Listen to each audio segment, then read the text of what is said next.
Bien. Sigamos entonces. En el bloque anterior entonces les dije que este es un mecanismo de un grado de libertad, por lo tanto debemos conocer todos los datos referidos a un eslabón.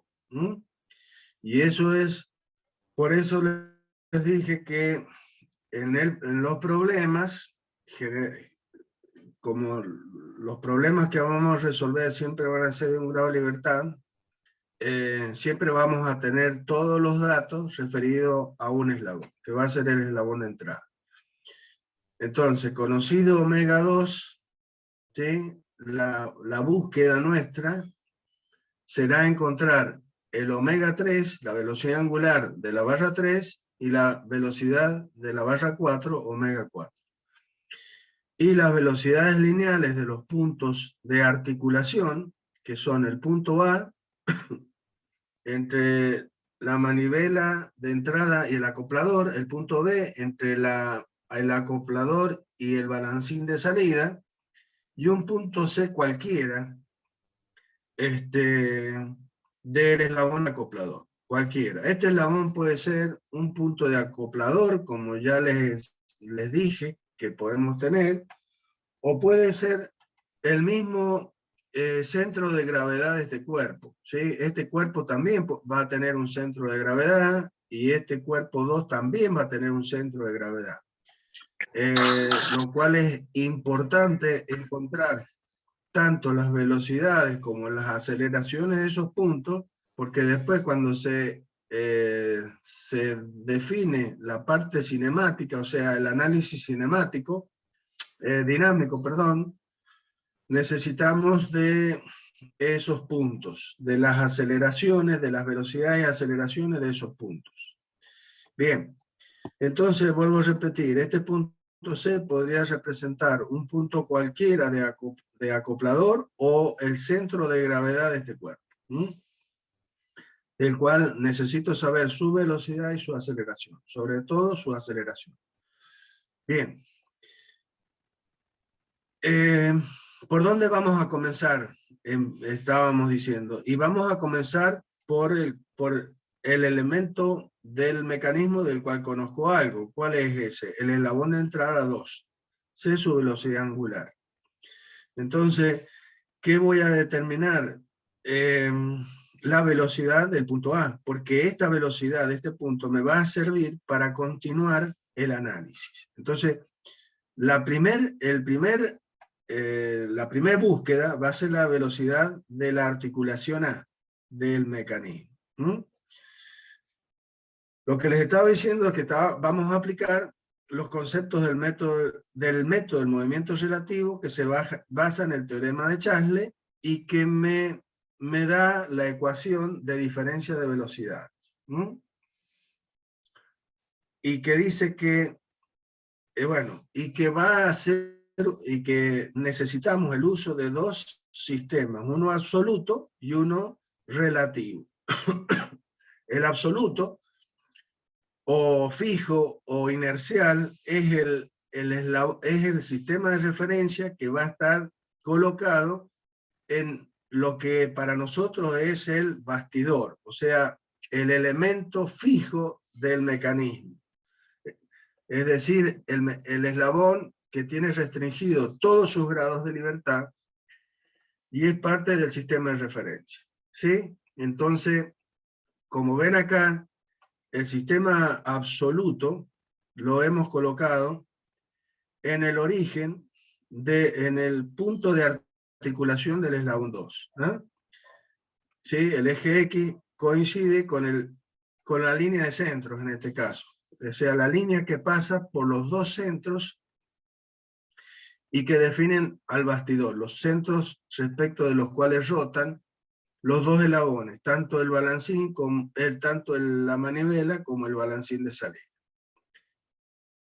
Bien, entonces el absoluto está colocado justamente en el bastidor. Y el relativo lo vamos a ir colocando donde a nosotros nos venga bien para su utilización y poder aplicar la ecuación correspondiente de diferencia de aceleración, de velocidades. que me permite analizar el movimiento total como suma de dos movimientos, dos movimientos puros, uno de traslación y uno de rotación. Bien. Entonces, ¿cuál es la barra que voy a analizar? La barra de entrada 2, que tiene uno de sus nodos unida al bastidor y el otro nodo, que es A, con el acoplador. El nodo O2, que es el nodo de articulación con el bastidor, es un nodo del cual conozco algo. ¿Qué es lo que conozco? Desde el punto de vista cinemático estoy hablando, que su velocidad, ¿cuál es? Su velocidad es 0. Entonces este punto que pertenece a este eslabón 2 y a este eslabón 1 es un punto que tiene velocidad 0. Si este punto es un punto de este eslabón que está moviéndose, ¿cuál es la única posibilidad que tiene este punto de pertenecer a un eslabón que se mueve? Es ser su centro de rotación. Por eso O2 es el centro de rotación de la barra 2. Bien. El otro punto es el punto A, ¿sí? Que es el otro extremo del eslabón 2. ¿Sí? Y ese punto es el cual le quiero determinar su velocidad. Por lo tanto, ¿qué tenemos acá? Tenemos dos puntos que pertenecen a un cuerpo, y ¿cómo va a ser la distancia entre estos dos puntos? Entre el punto O2, que es uno de los extremos de este eslabón, y el punto A. ¿Cómo es esta distancia? Para cualquier posición que pueda ocupar este eslabón 2, siempre va a ser la misma, porque es un eslabón rígido. Entonces, este punto A jamás se va a mover a lo largo de esta línea, que es el baricéntrico de este eslabón, acercándose o alejándose del punto 2, sino que siempre se va a mantener a la misma distancia, ¿no? Porque es un cuerpo rígido, vuelvo a repetir. Entonces, ¿en qué caso vamos a estar? Vamos a estar en el caso 1. ¿Para qué quiero saber eso? Y quiero saber eso para saber que el sistema auxiliar que voy a usar, qué características tiene que tener, o sea, qué propiedades tiene que tener. Y vimos que en el caso 1, el sistema auxiliar que yo utilizo es un sistema que solamente puede trasladarse, si pudiera. Digo si pudiera porque vamos a ver que aquí no se va a poder trasladar. ¿Por qué? Porque ¿a dónde vamos a poner nuestro origen del sistema auxiliar para poder plantear esta ecuación? La vamos a poner en el mismo punto O2, ¿sí? Porque es de este cuerpo el punto del cual conozco algo, que es que su velocidad vale 0. Entonces, para plantear la ecuación correspondiente de diferencia de velocidades para este cuerpo de manivela de entrada, voy a poner mi sistema auxiliar coincidiendo con el sistema absoluto. Entonces, y voy a plantear la ecuación. Entonces, la velocidad de este punto va a ser la velocidad que tiene el punto 2 trasladándose, más la velocidad relativa que tiene el punto A respecto del punto 2. ¿Ah? Entonces, velocidad de A igual a velocidad del punto 2 más la velocidad relativa que hay entre A y O2. La velocidad de O2, pero como lo es punto fijo, en este caso no se puede trasladar. Entonces su velocidad va a ser 0. El sistema auxiliar no se puede trasladar. Está ahí justo coincidiendo con el sistema absoluto. ¿Y qué vamos a ver? Y vamos a ver que el punto A va a seguir una trayectoria circular alrededor de O2, ¿sí? Con centro en O2, por supuesto.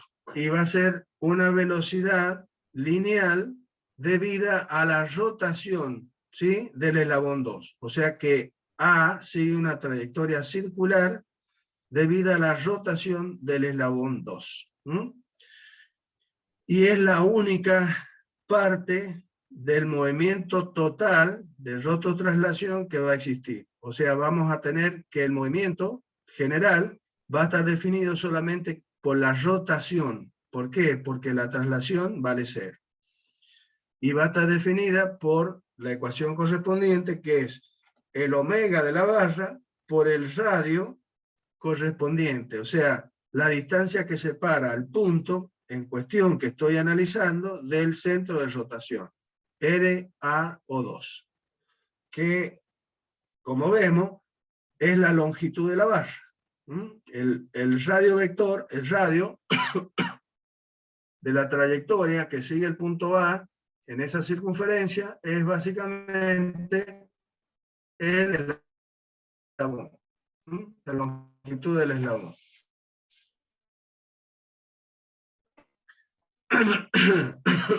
Como hemos visto, el módulo de ese vector lo vamos a obtener por esta ecuación escalar, omega por el radio. Pero la dirección y el sentido del vector va a estar dado por la ecuación vectorial. ¿Sabiendo qué cosa? Sabiendo que este vector es perpendicular a estos dos vectores. Pero ¿qué pasa? Como este vector, como dije anteriormente, es siempre perpendicular al plano de la pantalla, es un vector que pasa ¿por dónde? Por el punto O2. Pasa por el punto 2, o sea, es un eje, el omega tiene la dirección, de la perpendicular a la pantalla que pasa por el punto O2, o sea que define el punto 2 en la intersección de ese eje con el plano XY, que es el plano de la pantalla. Bien, entonces este vector siempre va a ser perpendicular. Su sentido, el sentido del vector omega, según lo que hemos indicado, es antihorario, por lo tanto, será un vector que es saliente de la pantalla. Es positivo y saliente de la pantalla. Por lo tanto, los dos vectores que van a ser perpendiculares en el plano, como ya lo hemos dicho muchas veces, según este producto vectorial, van a ser la velocidad lineal y el radio. Entonces, por eso tenemos a la velocidad lineal, ¿ves?, del punto A, o tangencial, perpendicular al radio correspondiente, o sea, al eslabón. Y su sentido depende de ¿quién? De omega. Omega le da el sentido al vector velocidad. Bien, eso ya lo hemos visto todo en mecánica racional, ¿sí? Pero se los voy recordando otra vez. Bien. Entonces, de esta ecuación vamos a obtener módulo y dirección del vector velocidad de este punto A. Entonces ahora ya conozco la velocidad del punto A. ¿Qué vamos a hacer? Al final vamos a hacer todo el trazado que tengamos que hacer. Ahora solamente vamos a ir analizando cómo vamos a hacer, cuál es el procedimiento básicamente que vamos a aplicar, para poder ir resolviendo el problema. Bien. Entonces ya tengo la velocidad del punto A. Y el punto A, entonces necesito ¿qué conocer ahora? La velocidad angular de esta barra. Y la velocidad de este punto. Entonces, ¿cómo vamos a hacer? Y vamos a aplicar el teorema de Charles, o el método de movimiento relativo, a este eslabón. ¿Por qué? Y porque ya conozco la velocidad de este punto, que es un punto de este punto de ser un punto perteneciente al eslabón 2, también es el punto que pertenece al eslabón 3. ¿Por qué? Y porque es la articulación de esos dos eslabones. Entonces, es un punto que, como ya hemos analizado, lo hemos dicho anteriormente, es un centro instantáneo de velocidad. Es un punto que pertenece tanto al cuerpo 2 como al cuerpo 3 y que va a tener la misma velocidad en ambos cuerpos. Esto es el método que vamos a aplicar también más adelante, ¿sí? Pero acuérdense que nosotros ya hemos definido los centros instantáneos. Este es un punto, entonces, que pertenece tanto al eslabón 2 como al 3 y que tiene la misma velocidad en ambos eslabones, porque es el punto de articulación de los dos eslabones. Por lo tanto, tiene que tener la misma velocidad. Si no tuviera la misma velocidad, ¿qué pasaría? Y se rompería esta junta. Ese es el tema. Y el otro punto del cual quiero saber algo, es punto B. Y este punto B es un punto que también le pertenece a este eslabón. Y es un punto que siempre está a la misma distancia del punto A. Por lo tanto, ¿qué pasa? Y que seguimos en el caso 1. ¿Por qué? Porque estamos analizando el movimiento de un cuerpo a través de dos puntos, como sabemos, que le pertenecen a ese cuerpo. Por lo tanto, vamos a seguir utilizando un sistema relativo, ¿sí?, que va a cumplir con el hecho de que se puede trasladar, pero que no puede rotar, solamente puede trasladarse. Eso significa que cuando este punto A siga la trayectoria circular alrededor del punto 2, este sistema X1 y 1 lo va a acompañar en ese movimiento, pero siempre, siempre se va a mantener paralelo a sí mismo en todo el movimiento, siempre paralelo. ¿Por qué? Y porque yo quiero analizar cómo rota este eslabón 3 respecto de este sistema auxiliar. Esa es la situación. Bien, como dice ahí el párrafo, para ustedes, entonces, encontrada la velocidad del punto A, que es lo que dije, ahora se estudia el punto B. ¿Sí? Como es un punto que se encuentra sobre el mismo eslabón que el punto A, la ecuación de diferencia de velocidades, ¿no es cierto?, va a ser la que tenemos ¿a dónde? La que tenemos escrita en la pantalla. Entonces vamos a tener que la velocidad de rototraslación de este cuerpo, de este punto, va a estar dada por la velocidad de traslación del punto A más la velocidad de rotación del punto B respecto del punto A. Entonces, aquí, perdón que se me va la voz. Acá podemos ver en toda su magnitud, digamos así, este concepto del movimiento relativo, o teorema de Chasles, porque en el eslabón anterior, en el 2, ¿qué pasaba? Y que como el eslabón 2 estaba articulado al bastidor, el movimiento de traslación estaba restringido, quedando solamente el del, ¿sí? Lo que no dije recién, y lo digo ahora, que me di cuenta, es que al ser esta velocidad cero, ¿sí?, que es una velocidad absoluta, porque la estoy viendo desde mi sistema absoluto, por eso siempre esta velocidad va a ser absoluta. Pero esta velocidad va a ser relativa, porque es una velocidad que veo respecto de mi sistema relativo. Pero ¿qué pasó acá? Como la velocidad del punto 2 vale 0, esta velocidad se transforma en una velocidad absoluta. O sea, la velocidad relativa de A respecto de O2 se transforma en una velocidad absoluta. ¿Por qué? Porque el punto O2, ¿a quién pertenece? Al bastidor, que es donde está puesto mi sistema absoluto. Entonces, de ser relativa pasa a ser absoluta. Acá no va a pasar lo mismo. ¿Por qué? Porque el punto B es un punto que pertenece al eslabón AB.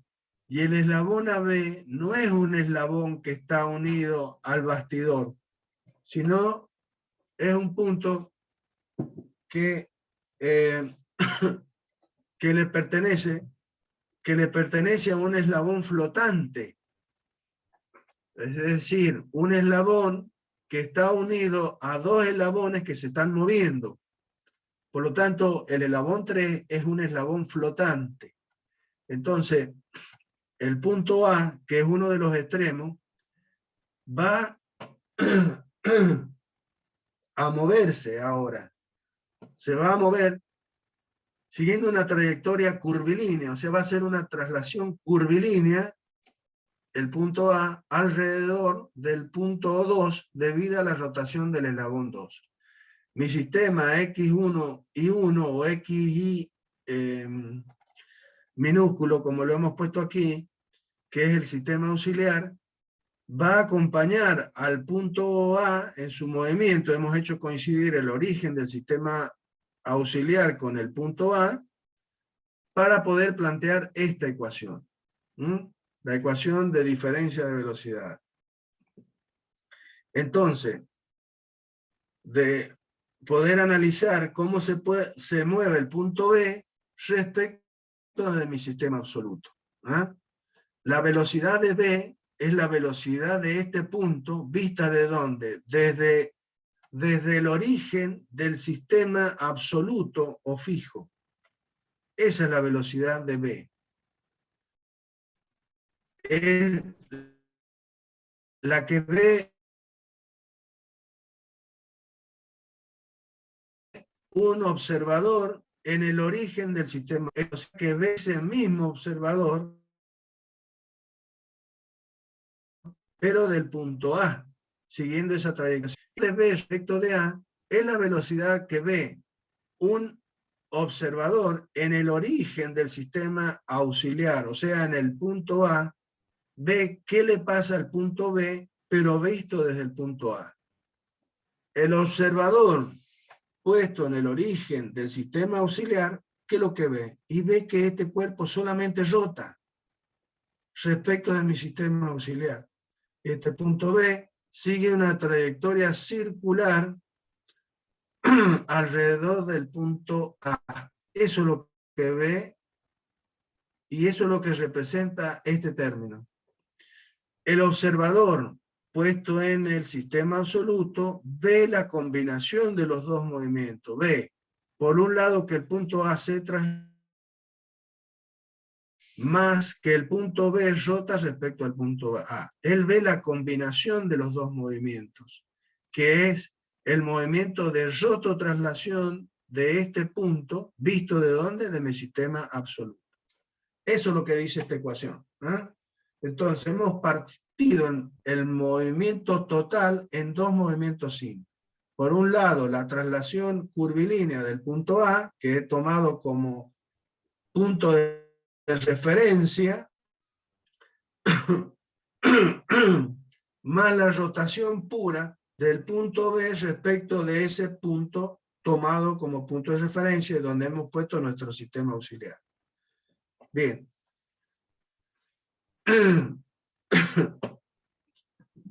Disculpen un segundo, perdón. Bien. Entonces, visto así, la ecuación, ¿sí?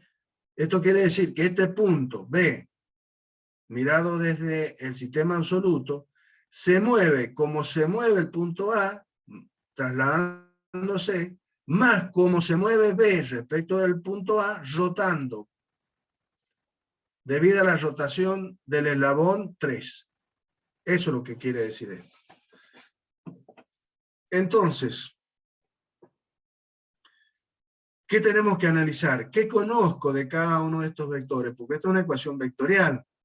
Esta ecuación vectorial representa dos ecuaciones escalares. Esta es una pregunta que cuando estamos en presencial se las hago siempre para ver desde el punto de vista de análisis 1 si identifican ¿qué estamos haciendo? ¿Ah? Esta ecuación vectorial representa ¿cuántas ecuaciones escalares? Muchos me contestan correctamente, otros me contestan cualquier cosa. El tema es que esto hay que tenerlo claro. Y es el hecho que esta ecuación vectorial representa dos ecuaciones polares, porque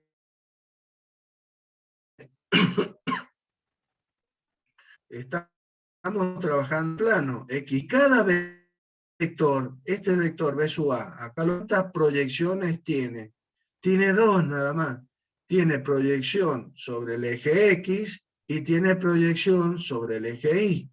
Entonces, cada uno de estos vectores va a tener proyección sobre cada eje.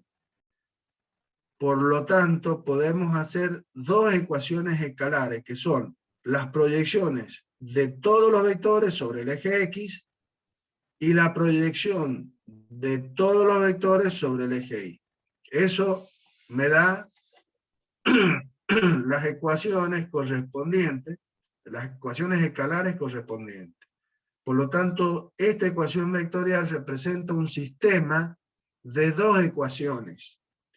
¿Cuántas incógnitas puede soportar un sistema de dos ecuaciones? Según lo que han visto en análisis 1. 2. Yo puedo resolver un sistema si tengo tantas variables como ecuaciones. Si no, no lo puedo resolver. Entonces, o sea, perdón, creo que me expresé mal.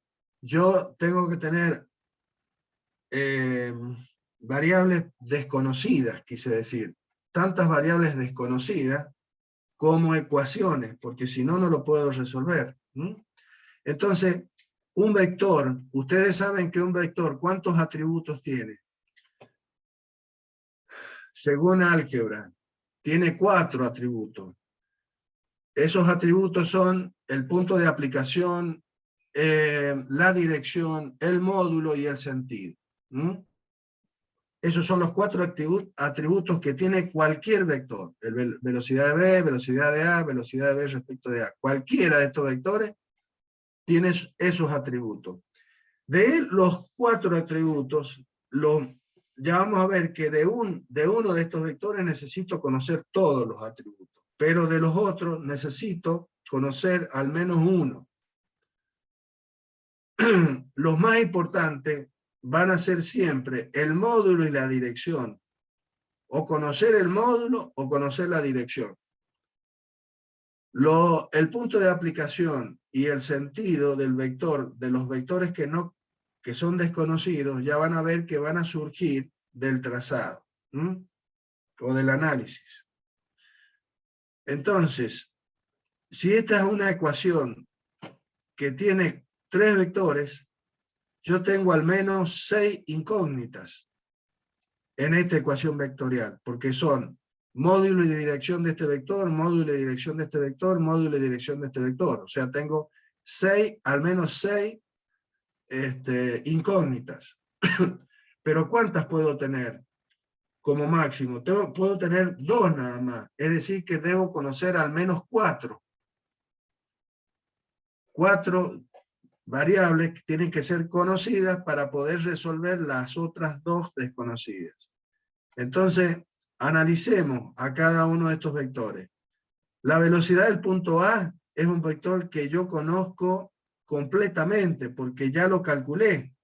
Lo calculé en el paso anterior, que es que determiné la velocidad, el módulo, la velocidad de A, por lo tanto, pude encontrar el módulo, la dirección, el sentido, y también conozco el punto de aplicación, que es justamente el punto A.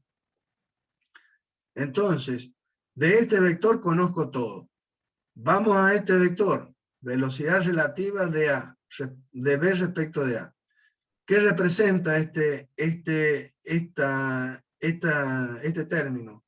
Es la velocidad con que rota con que se traslada, perdón, este punto B debido a la rotación del eslabón 3 respecto de este punto A que hemos tomado como referencia y que dijimos es como que este punto está, es un punto que le pertenece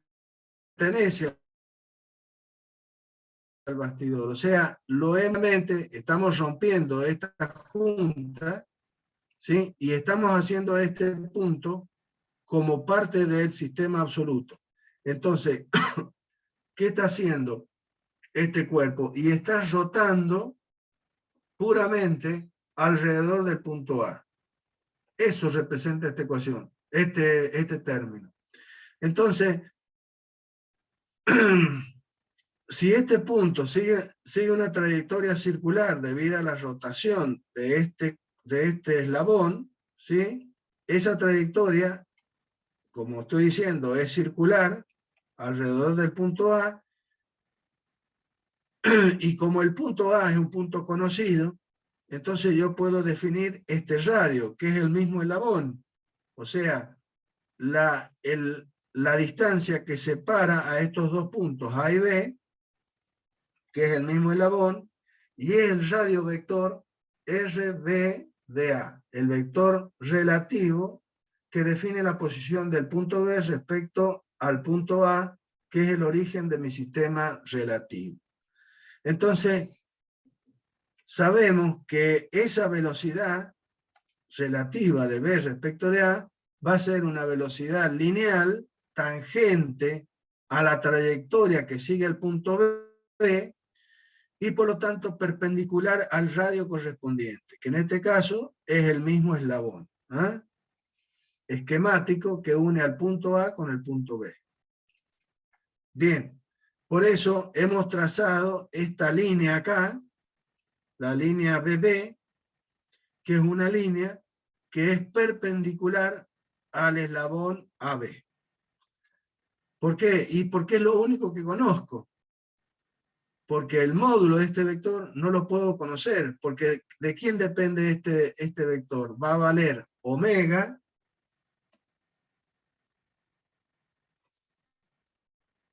como pasa con esto, va a ser omega 3 por la distancia entre el punto B y el punto A. ¿No es cierto? Acá esta va a valer omega 3, el omega de esta barra, por la distancia que hay entre el punto B y el punto A. Pero ¿qué pasa? Y omega no lo conozco, el omega 3 no lo conozco, por lo tanto el módulo de este vector no lo conozco. Solamente conozco su dirección. Entonces acá tengo una incógnita.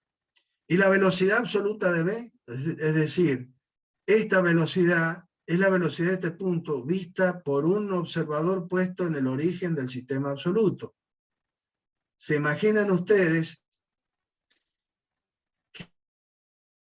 que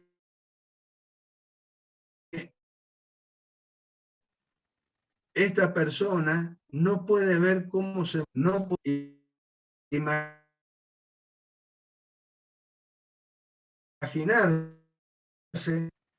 que estado eslabón más la eslabón. Entonces, no lo puede ver tan fácilmente, no lo puede intuir.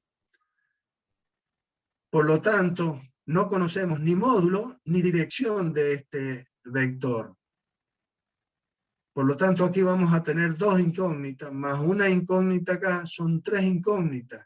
Por lo tanto, esta ecuación, este sistema de dos ecuaciones, tiene tres incógnitas, no lo puedo resolver.